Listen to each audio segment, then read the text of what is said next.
Bismillahirrahmanirrahim. Assalamu alaikum. Let's start today's discussion. Today's topic is very important for all the medical fraternity. It is about ototoxicity. So, as the name indicates, today we will be talking about those chemical agents which are toxic to the ear. So, before proceeding, please subscribe the channel so that you are not going to miss any such discussions. So, what is ototoxicity? More than 200 medications have been pointed out to be ototoxic or poisonous to the ear, and these includes not only over-the-counter available medicines but also even prescribed medicines. And this hearing loss, which is drug induced, it accounts most of the preventable hearing loss worldwide, so that one should be aware of the ototoxicity while prescribing the medicines. So damage to the cochlea or the vestibular apparatus from exposure to a chemical source, and this exposure can lead to inner ear dysfunction, which may be either temporary or it may be permanent. And of course, when there is dysfunction of the inner ear, then there is problem with the hearing loss, or there will be balance disturbance, or both may be there. So this is the anatomical structure of the outer, middle and inner ear. And inner ear, as we know, is consisting of cochlea, this spiral structure which has got 2.5 turn and it is concerned with the hearing, and this utricle, saccule and 3 semicircular canals which are related with the maintenance of the balance. And then this is the vestibulocochlear nerve which carries the information from the inner ear to the brain. So anything which is toxic to the cochlea, that will be cochleotoxic. Those drugs which will be affecting the semicircular canals and utricle and saccule, they will be vestibulotoxic. And if something is affecting both these, then there will be the symptoms of hearing loss as well as vertigo. Two main categories or two main groups of medications, they are more notorious or they are having more potential to cause the ototoxicity. And the important thing is that whatever is being affected, that change is permanent due to these two groups. One is the group of antibiotics which we call as amino glycosides, and the other one is the drugs which are used for the treatment of malignancies in the body, which we call as chemotherapy, and there are many chemotherapeutic agents. So these have the potential to cause the ototoxicity, and this ototoxicity will be permanent. Then there are other groups also of drugs, especially diuretics, then NSAIDs, routinely used these anti-inflammatory drugs for pain, anti-malarial drugs, then certain other antibiotics in addition to these amino glycosides. And then there are certain environmental factors, like if someone is exposed to heavy metals like lead, manganese, or is working in some cleansing solution, making cleansing solutions which are containing some harmful chemicals. Those may be exposed to these chemicals, ultimately leading to hearing loss. So amino glycosides, this is the group of amino glycosides, and this is the chemotherapeutic agents used for malignant therapy of the malignancy. Then other antibiotics like macrolides, vancomycin, even chloramphenicol, polymyxin B, then loop diuretics, antimalarial drugs like quinine, chloroquine, hydroxychloroquine, quinidine, paramethamine, and then NSAIDs and aspirin as well. So there will be bilateral hearing loss, which will affect the high frequency to start with, and this hearing loss, it may be reversible, that after the stoppage of the drug the hearing may become normal, or it may be progressive and permanent, and it may be associated with tinnitus or vertigo. The only way to detect the ototoxicity is by audiometric monitoring of high frequencies. Especially in the cochlea, outer hair cells, they are primarily affected, and especially at the base to start with. So at the base we know higher frequencies are being represented, so initially there will be high frequency loss, and later on other frequencies may also be involved. While in case of vestibular system, the type 1 hair cells of the crista of the semicircular canals are targeted to start with. So this is the again a representation of inner ear. This is the cochlea. This is the inner ear. Vestibular part consisting of semicircular canals, utricle, and the saccule. And this is the vestibulocochlear nerve. And this picture is showing us the flow of perilymph and endolymph. And this is the histological picture of this neuroepithelium. And this neuroepithelium and its cells, hair cells, they move with the position of the head. So the main group which is culprit for or notorious for ototoxicity is amino glycosides. Hearing loss in 20 to 30% of the patients using amino glycoside, and in 18% of the cases there may be balance disorder. Amino glycosides, they contain a variety of drugs including streptomycin, gentamicin, kanamycin, neomycin, amikacin, tobramycin, sisomycin, netelmycin.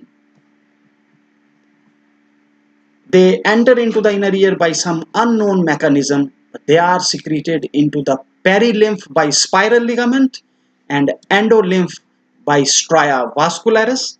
They can diffuse through the round window membrane from the middle ear cavity as well, and they are excreted by the kidneys. So not only they are notorious for ototoxicity, but they are also nephrotoxic.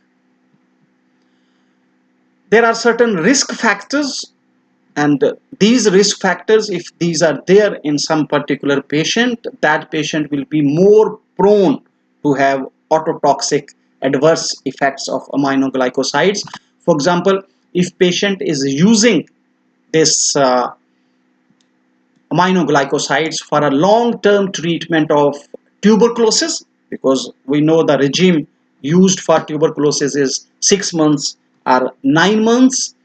Then if a patient is already having renal failure and impaired renal function is there, that will increase the drug half-life, because drug will not be excreted properly. And if there is concomitant use of other drugs, especially the loop diuretics, if a high dosage of amino glycoside is being used, or there is prior use of amino glycoside, there are certain people, they are genetically more sensitive to amino glycosides due to some mitochondrial mutations. Out of these amino glycosides, gentamicin, tobramycin, sisomycin, and streptomycin, they are predominantly vestibulotoxic, while the amikacin, kanamycin, natalmycin, and neomycin, they are considered more cochleotoxic. But both effects can be there simultaneously, especially if heavy dosage of these antibiotics are being used. It means that any drug can cause vestibular symptoms as well as cochlear symptoms, but predominantly these are divided into vestibulotoxic group and cochleotoxic group. Streptomycin was the first amino glycoside, which was the first drug effecting against the tuberculosis. In 1944, it was discovered by Salman Waxman, and its adverse side effects on the kidney and inner ear were reported in 1945. In last 20 years, the use of amino glycoside has decreased in developing countries. Uh, in developing countries especially, still they are popular because of their effectiveness and low cost, and over the counter they are available. So that's why the most commonly used antibiotics worldwide. With the resurgence of drug-resistant tuberculosis, there is a renewed interest in aminoglycosides again, specifically streptomycin and amikacin and kanamycin, and WHO recommended multi-drug regime now includes these drugs again. If there is 10 to 20 decibel difference in the threshold of one or more frequencies, it means cochleotoxicity has started. Incidence is in 6 to 13% of the cases, and out of these aminoglycosides, natalmycin has lowest incidence of cochlear ototoxicity, so it is considered relatively safer as compared to other aminoglycoside companions. Risk factors, we have already noticed that if diuretics are being used at the same time, patient is having renal failure, prolonged treatment, old age, pre-existing sensory neural hearing loss. Infants in single dose, they are usually less affected. Outer hair cells in the cochlea, especially present in the basal term, those are affected first of all. So that's why higher frequencies are affected, and later on inner hair cells loss is also there. So high frequency sensory neural hearing loss, and this is permanent. It is not reversible, which is caused by these aminoglycosides, and the damage is usually preceded by tinnitus. Vestibulotoxicity assessment is difficult. Dynamic posturography can detect it. Type 1 hair cells, they are more sensitive. In crista ampullaris, then utricle and saccule are also affected, and there may be patient may be ambulatory versus bedridden, ataxic gait, and may lose balance while turning. Mechanism is that reactive oxygen species formation appears, which is a byproduct of metabolism of the oxygen as oxygen ions or peroxides, and it leads to depletion of antioxidant, which is glutathione, which enhances the ototoxicity, while if dietary supplementation of glutathione is available, it will inhibits this toxicity. Is it preventable? This loss, which is caused by aminoglycoside, certain medications like D-methyamine and salicylates, they are showing some promise. But one must be aware of that effective drug levels must be maintained, and drug must not interfere with the antibacterial activity of these aminoglycosides. So, prevention of ototoxicity by aminoglycoside, one is this pharmacological, which I just mentioned in the previous slide. Then one should go for less ototoxic drugs, like we saw that natalmycin is relatively safer. And then identify the high risk patients. Audiogram before and weekly after starting the medication, electronystagmography if possible, history and physical examination daily, and adjust the doses or switch to the drugs if toxicity appears. So renal, auditory and vestibular functions should be assessed before, during and following the treatment. Amino glycoside serum concentrations should be monitored. One should avoid prolonged therapy, maintain hydration, urine output and normal serum electrolytes. But once there is the sign of vestibulotoxicity or ototoxicity, one should stop the amino glycosides. The second group which causes the permanent damage, that is the anti-neoplastic drugs, anti-cancer drugs, which are specially platinum based, and these include cisplatin, carboplatin, vinblastine and vincristine. Cisplatin in 1970s is most effective against a variety of cancers in the body like ovarian, endometrial, cervical, head and neck and brain and lung cancers, but at the same time it has got a highest ototoxic potential and is the most ototoxic drug in the clinical use. So symptoms of the ototoxicity, these begins with tinnitus and high frequency hearing loss. Incidence is 11 to 90% with an overall incidence of roughly 70%. In patients with head and neck cancer, 50% of the patients, they will develop hearing loss ultimately when they are being treated with cisplatin.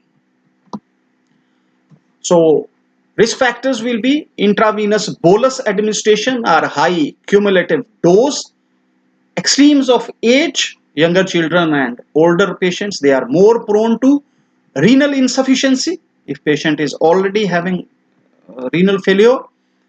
If it is administered with other drugs, especially the vincristine, and if patient has been exposed to radiation, especially cranial irradiation has been there.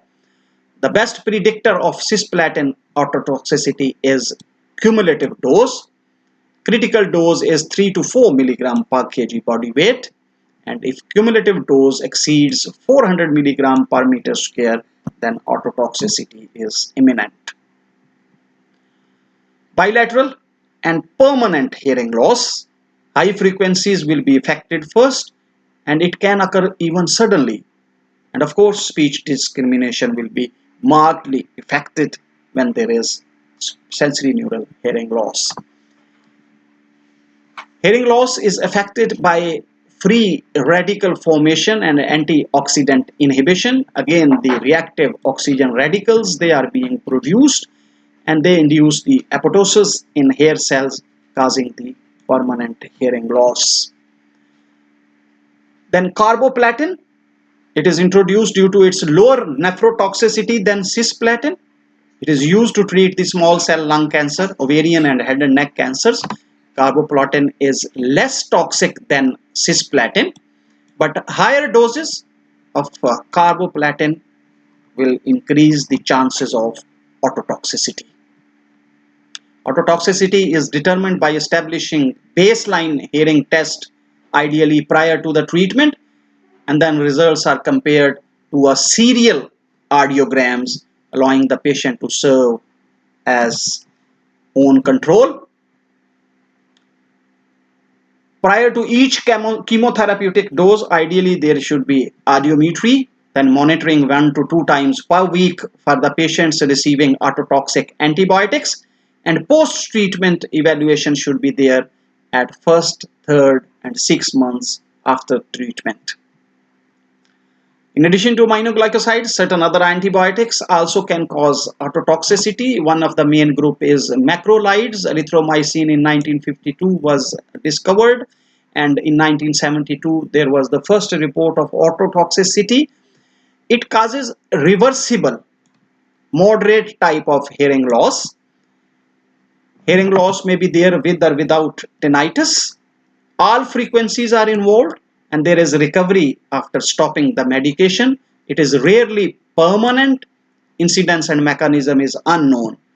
With azithromycin and clarithromycin, which are the other members of this macrolide group, they can cause similar findings in the animals. Vancomycin is also believed to be ototoxic. Penicillin, sulfonamides, and cephalosporins also have. Then topical toxicity in the middle ear also can be there with topical antimicrobials, which are usually used as the form of ear drops, especially in case of chronic suppurative otitis media. This is a controversial subject, but theoretically, yes, there are chances of, because these chemical agents, they may enter the middle ear, and from there they can gain access to the membranous labyrinth through the permeation of the round window membrane. And animal testing have reveals irrefutable evidence of severe ototoxicity. So these are the different drugs which are used as ear drops, like ciprofloxacin nowadays very commonly used. Before was the polymyxin B and chloramphenicol, even neomycin, gentamicin, ticarcillin. These are available as ear drops.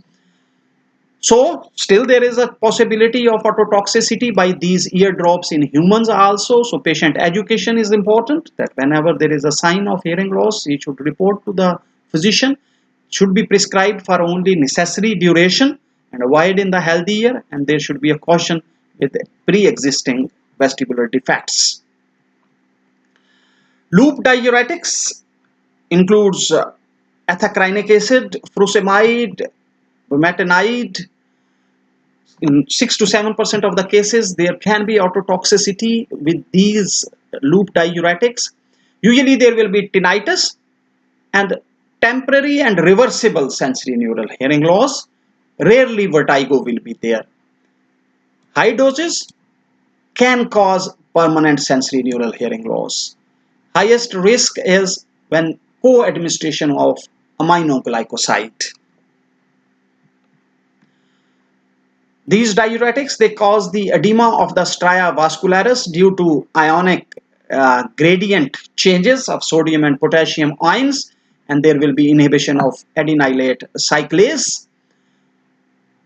Salicylates and NSAIDs, non-steroidal anti-inflammatory drugs, the most common over-the-counter available drugs for different kinds of pains like headaches, like body aches.